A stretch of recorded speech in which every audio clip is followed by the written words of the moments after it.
Assalamualaikum warahmatullahi wabarakatuh. Salam sejahtera bagi kita semua. Salam, Om Swastiastu, Namo Buddhaya. Hari ini hari yang sangat menyenangkan sekali yang telah kita tunggu bersama-sama untuk kita dapat bertemu di dalam workshop Culinary Entrepreneurship Award.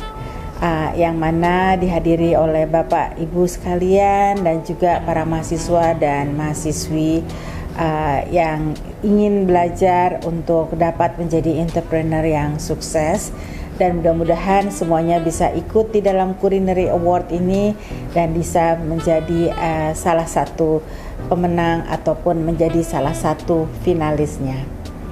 Nah, saya mendapatkan tugas untuk membawakan materi, yaitu kebutuhan public relations di dalam entrepreneurship, ya, atau the need of public relations for entrepreneurs. Nah, saya mempunyai favorit entrepreneur story yang mana saya mau cerita sedikit, ya. Zaman dulu kita terkenal dengan Putri Hangzhou, yang mana merupakan seorang putri raja di salah satu desa di Cina, yang mana raja tersebut ingin mencari menantu untuk menjadi pasangan putrinya, yang mana kelak akan menggantikannya menjadi raja.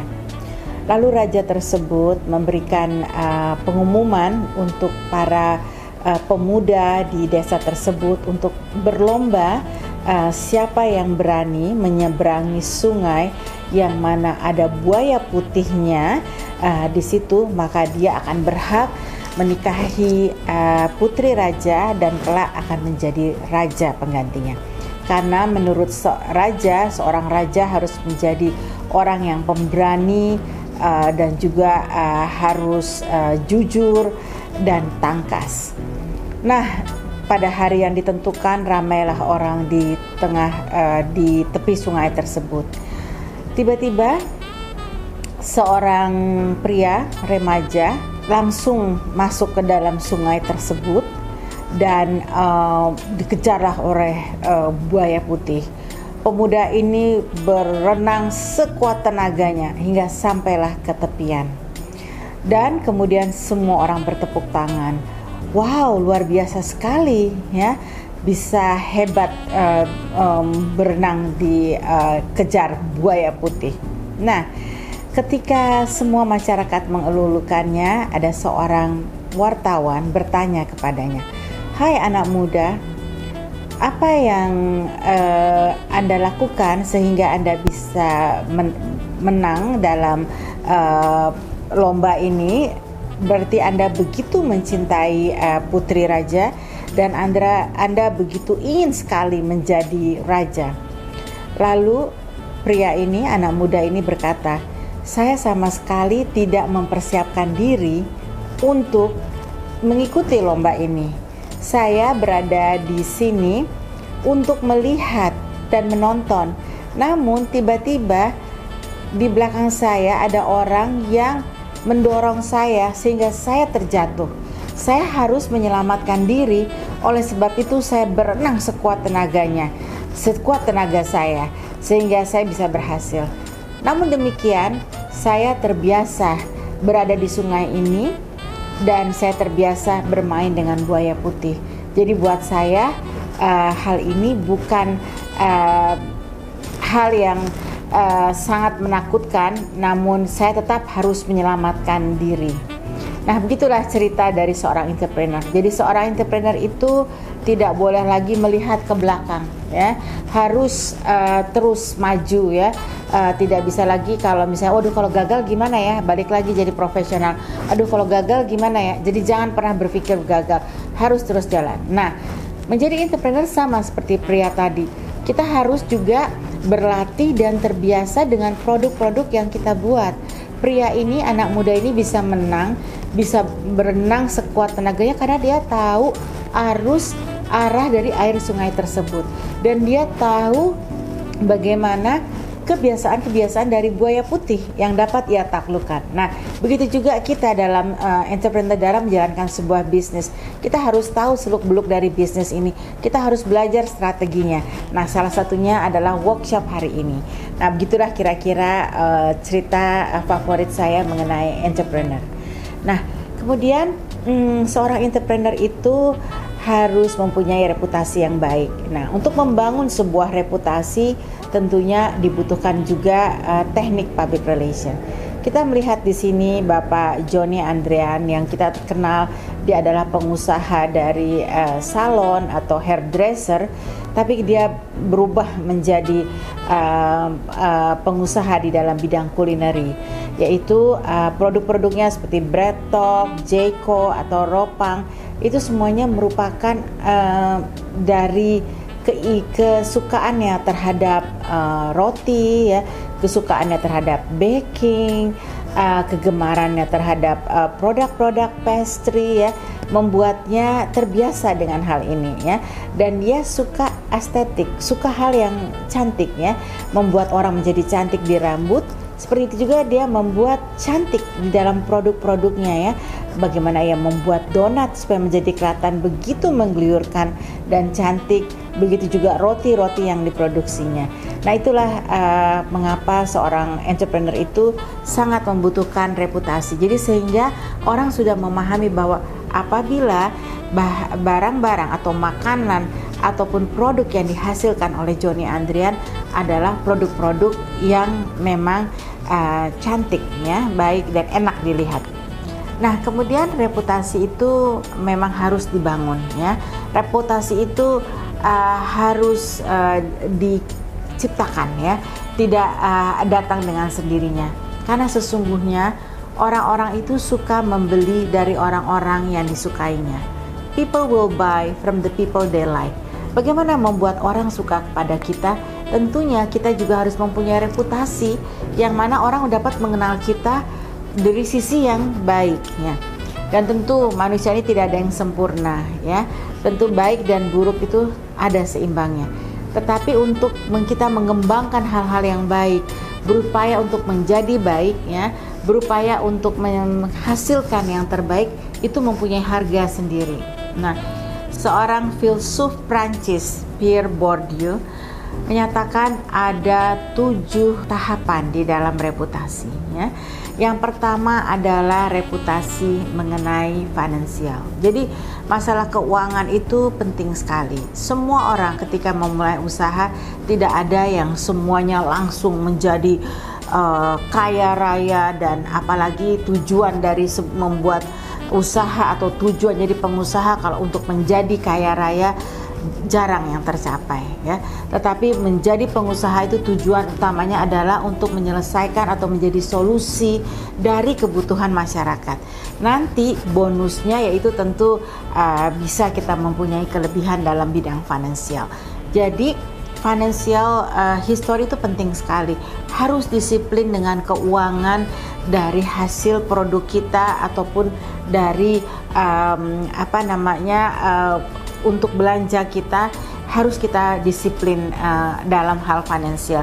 Karena finansial ini akan menunjang bisnis kita pada masa yang akan datang. Jadi tidak mungkin kita tidak butuh finansial di dalam mengelola sebuah bisnis. Oleh sebab itu, oleh Pierre Bourdieu, filsuf Prancis ini, ditaruh yang paling landasan sekali adalah financial history atau sejarah keuangan. Yang kedua adalah company history. Setelah kita punya kreativitas, kita punya keberhasilan dalam mengelola dana, dan kita membuat satu buah perusahaan yang mulai terbentuk. Nah, lamanya perusahaan ini terbentuk itu juga merupakan sebuah reputasi. Terkadang perusahaan ini adalah dulu perusahaan dari orang tua, ataupun perusahaan ini adalah perusahaan yang kita ambil alih, atau misalnya pun kita baru memulai usaha ini, misalnya dari brownies.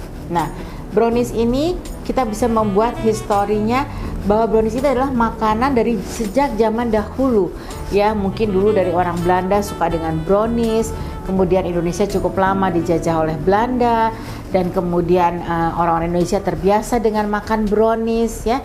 Dan brownies adalah hal yang manis ya, merupakan juga manis dalam kehidupan, banyak yang related story yang bisa kita kembangkan di sini. Itu menjadi sebuah company history ya. Dan kemudian logo yang bagus, packaging yang menarik ya, dan mungkin kalau kita ada tempat workshop ataupun gerai yang bisa dilihat, itu juga merupakan salah satu reputasi. Kemudian mengikuti program Culinary Entrepreneurship Award ini juga salah satu upaya untuk bisa dikenal ya reputasinya. Karena kalau kita sering mendapatkan award, kita sering ikut lomba-lomba, kita teruji ya. Seperti saat ini untuk mengikuti lomba ini ada persiapan-persiapan, ada juri menilai ya, ada saran-saran, dan membuat kita menjadi dikenal ya.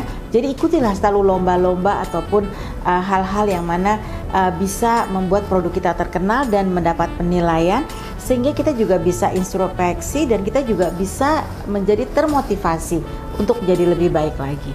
Nah, kemudian untuk staff ya, managing people, kalau kita bisa mempersuasi staff kita untuk selalu kerja tepat waktu dengan mengikuti prosedur kerja yang baik dan keselamatan kerja juga yang tertata dengan baik ya, sehingga higienis dari produk-produk yang kita hasilkan itu juga membuat reputasi perusahaan juga menjadi baik ya.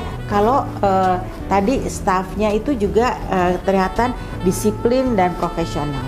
Dan yang terakhir reputasi CEO-nya atau foundernya ya, yang paling tinggi. Nah, kalau foundernya berhasil ya dalam mengelola tadi finansial, company history, kemudian tadi dengan logonya, packagingnya yang kreatif, yang cantik, terus kemudian bisa menangkan berbagai lomba dan dapat melatih karyawannya. Nah, itulah semuanya merupakan menjadi reputasi dari CEO-nya ya. Kemudian building personal reputation. Nah, setelah produk kita tadi bisa dilihat bahwa reputasi CEO adalah yang paling di atas atau foundernya. Kita harus membuat reputasi kita sendiri ya. Nah, jadi personal reputation itu juga penting untuk seorang CEO ataupun seorang entrepreneur untuk melekat di produknya. Ketika saya dulu memulai London School, reputasi yang saya kumandangkan pada saat itu adalah bahwa saya adalah tamatan atau lulusan dari sekolah public relation. Saya merupakan dosen dari bidang public relation. Saya seorang public relation dan saya menyukai public relation. Jadi disitulah letak kredibilitasnya. Namun kemudian seiring dengan waktu berjalan, London School berusia 29 tahun. Justru saat ini saya menopang reputasi di LSPR. Dengan melahirkan LSPR membuat saya menjadi ahli di bidang public relation karena berhasil membuat sebuah sekolah public relation. Dan saya yakin itu semua bisa direlasikan oleh teman-teman dalam merelevasikan atau membuat relevansi antara reputasi pribadi dan reputasi produknya, dan semuanya saling menopang dan saling memberikan benefitnya. Selain itu, dengan adanya reputasi tadi membuat kita menjadi lebih dikenal tadi dengan keahlian kita, dengan juga figur kita. Nah, tentu kita sebagai orang Indonesia mengenal kata-kata pepatah dari dulu, tak kenal maka tak sayang ya. Jadi orang akan sayang, akan cinta, akan suka pada produk kita apabila mengenal siapa kita lebih jauh. Nah, untuk itu tadi sudah dikenal ya, produknya sudah dikenal, kemudian foundernya atau entrepreneurnya atau ownernya sudah dikenal. Nah, sekarang kita melihat bagaimana reputasinya.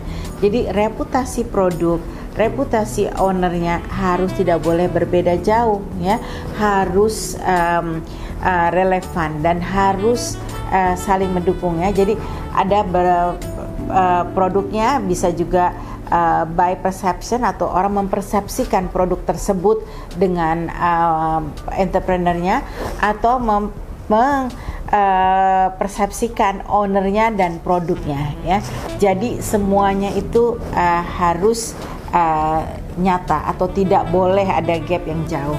Nah, tadi sudah disampaikan bahwa reputasi dari seorang entrepreneur itu mempunyai market value, artinya orang akan menilai lebih tinggi produk itu apabila entrepreneurnya itu juga dikenal dan mempunyai reputasi yang baik. Reputasi produk dan reputasi dari ownernya atau pemilik produk tidak boleh jauh reputasinya. Jadi kalau persepsinya misalnya seperti bakmi Gang Kelinci, kita sudah tahu kalau bakmi Gang Kelinci itu pasti bakminya itu rasanya pas, porsinya pas, dan kemudian juga higienis ya, dan begitu juga reputasi dari pemiliknya ya, dari segi finansial, dari segi development of produknya ya, supaya jadi mie-nya ini lebih hygiene lagi, supaya mie ini tidak membuat orang menjadi gemuk, supaya mie ini satuan rasanya ya tidak hanya karena mecin tapi dibuat dari kaldu dan lain-lain, sehingga orang ketika makan bakmi Gang Kelinci itu memang yang sejak zaman dulu ya, waktu saya kuliah saya udah makan bakmi Gang Kelinci di Pasar Baru ya, dan sekarang sudah 3 generasi tetap rasanya tak berbeda. Jadi persepsi itu penting sekali, harus sama dengan reality ya. Jadi kalau zaman dulu kita jauh-jauh ke Pasar Baru hanya untuk makan bakmi Gang Kelinci, nah sekarang bisa makan bakmi Gang Kelinci di mall tapi rasanya sama kayak seperti waktu kita makan dulu di Pasar Baru ya. Kemudian reputasi dari seorang CEO tadi sudah disampaikan, yaitu jumlahnya 44%. Nah, ini bisa dilihat ya, sahabat saya Nyonya Swan, pemilik dari Dapur Solo. Nah, yang mana Nyonya Swan ini, Ibu Swan bersama suaminya, dia berupaya untuk membuat masakan-masakan Solo, namun dibuat dari satu toko saja, satu gerai. Kemudian karena masakan Solo ternyata banyak penggemarnya, nah untuk itu investor melihat bagaimana kalau Dapur Solo ini juga ada di mall ya. Untuk itu Ibu Swan dan suaminya akhirnya mendapatkan investor dan membuat Dapur Solo bisa banyak di tempat lain. Nah, bagaimana Ibu Swan dan Dapur Solo ini bisa menjadi begitu maju dengan gerainya, yaitu setelah customer ya merasakan bahwa wah, masakan Dapur Solo ini nggak pernah berkurang, tidak pernah, maksudnya rasanya itu bisa dijamin ya, enak dan khas ya.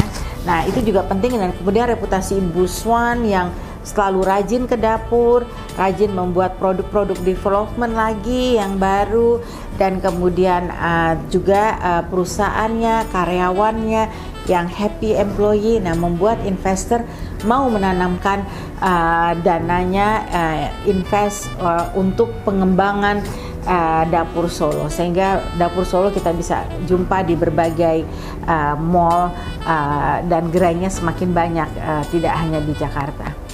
Nah, kemudian CEO yang lebih dikenal ya, tentunya produknya juga akan menjadi lebih dikenal. Di sini kita bisa lihat Ibu Desiree Sitompul dengan mami tokonya yang sangat aktif sekali di sosial media ya, dan dia tidak aktif hanya di dalam menjual produk-produk makanannya seperti tiramisu, gelato ataupun rujak, tapi ia juga memberikan workshop, kursus ataupun membagi resep-resepnya untuk orang lain untuk mempelajarinya, untuk membuat tiramisu seperti yang ia buat. Jadi dia tidak akan takut kalau orang lain membuat tiramisu kemudian akan mengungguli tiramisunya, hal tersebut tidak ditakuti.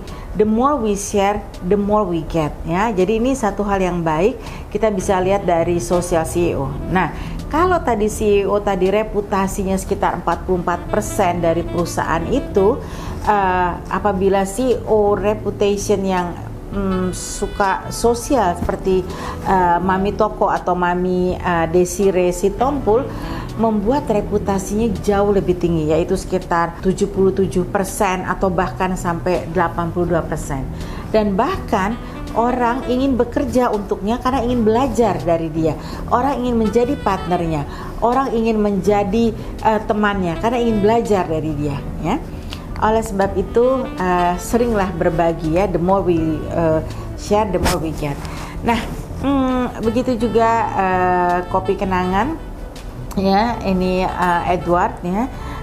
Kita bisa lihat gerainya akan di mana-mana, dan dengan kreativitasnya dengan menuliskan berbagai quote-quote di kopi kenangan yang membuat orang selalu terkenang dengan kopi kenangan, ya. Terus reputasi itu harus selalu di-maintain, dan reputasi itu kalau bisa sepanjang masa, ya. Di Inggris ada sebuah tempat makanan namanya Pret a Manger. Jadi artinya ready to eat. Semua makanan yang disiapkan di toko ini semuanya makanan yang langsung bisa dimakan, langsung pergi, ready to eat and ready to go, ya. Nah, pemiliknya sudah lama meninggal, Jeffrey Hyman.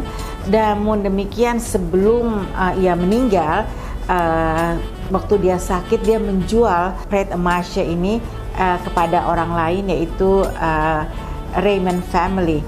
Nah, Raymond Family membuat Pret a Manger itu justru menjadi lebih besar lagi. Namun demikian, dia tidak perlu mengganti namanya dan tidak perlu mengganti konsepnya.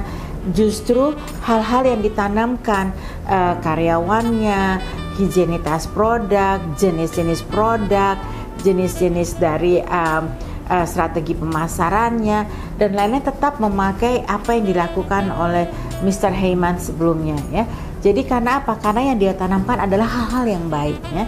Jadi meskipun orangnya sudah tiada pun, produknya tetap dikenang dan tetap bermanfaat, karena ready to eat, ready to go ini membantu banyak orang yang bekerja pagi-pagi belum sempat breakfast, langsung bisa grab macam-macam, dari mulai deli, sandwich, sushi yang bisa langsung dimakan dan sambil berjalan, ataupun di kereta api, di mobil, ataupun di kantor, ya, ataupun di jalan.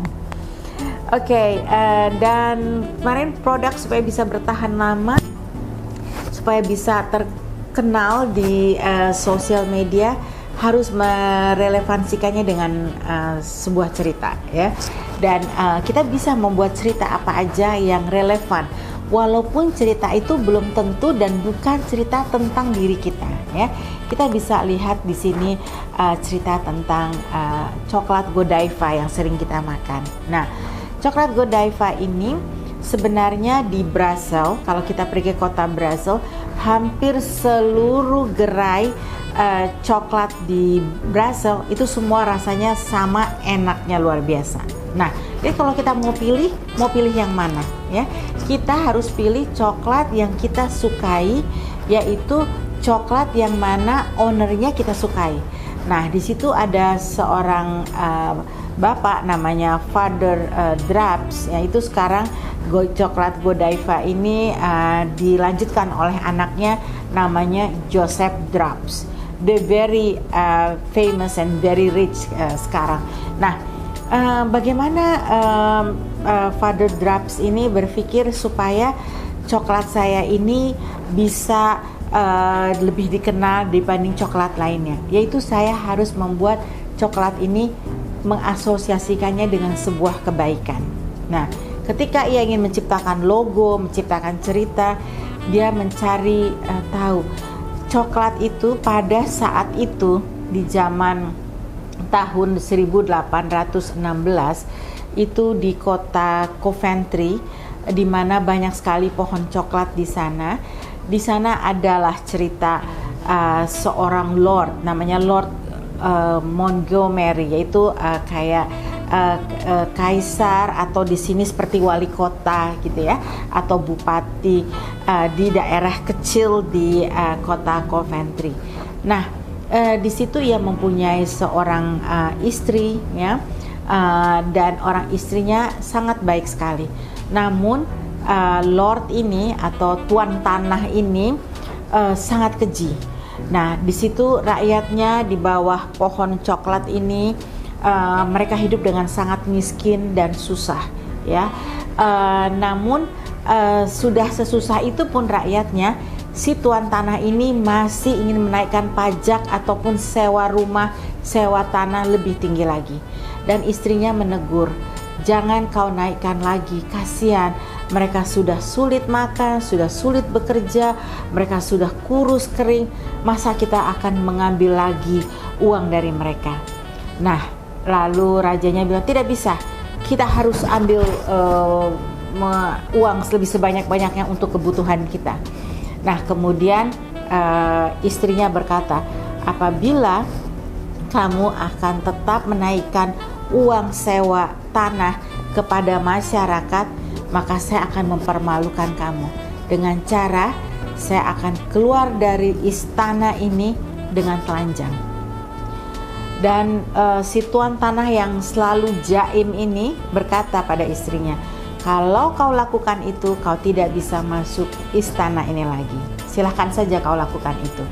Dan istrinya telah memberikan ultimatum untuk mencabut lagi tuntutan terhadap kenaikan harga sewa tanah, tetap tak diindahkan. Makanya istrinya keluarlah dengan kuda dari depan istana dalam keadaan telanjang. Nah, seluruh masyarakat mengetahui bahwa ratu ini adalah yang baik hati, sehingga diberikan selimut dan mereka menjadi ratu untuk masyarakat ini. Nah, ratu itu atau istri dari si tuan tanah tadi bernama Godiva. Disitulah letak kebaikan dari coklat ini, dengan manisnya cerita ini, dan mengingatkan selalu tentang si istri dari tuan tanah tadi ya, Lord. Kalau kita lihat di sini logo dari Godiva, yaitu putri dengan tidak menggunakan baju, dengan berambut panjang ya, dan berada di atas kuda. Nah, itulah cerita dari Godiva yang selalu melekat dan membuat orang lebih menyukai Godiva dari coklat-coklat lainnya. Oke, demikianlah rangkaian dari workshop yang saya berikan tentang kebutuhan public relation untuk seorang entrepreneur. Semoga Bapak Ibu sekalian dan para mahasiswa-mahasiswi dapat mengambil manfaat dari workshop ini sehingga dapat menjadi entrepreneur yang sukses dan dapat terus berkembang usahanya dan menjadi bermanfaat juga buat banyak orang, terutama untuk karyawannya dan juga untuk keluarganya dan juga untuk masyarakat dan juga untuk bangsa dan negara. Demikian disampaikan. Wassalamualaikum warahmatullahi wabarakatuh. Om Santi Santi Santi Om.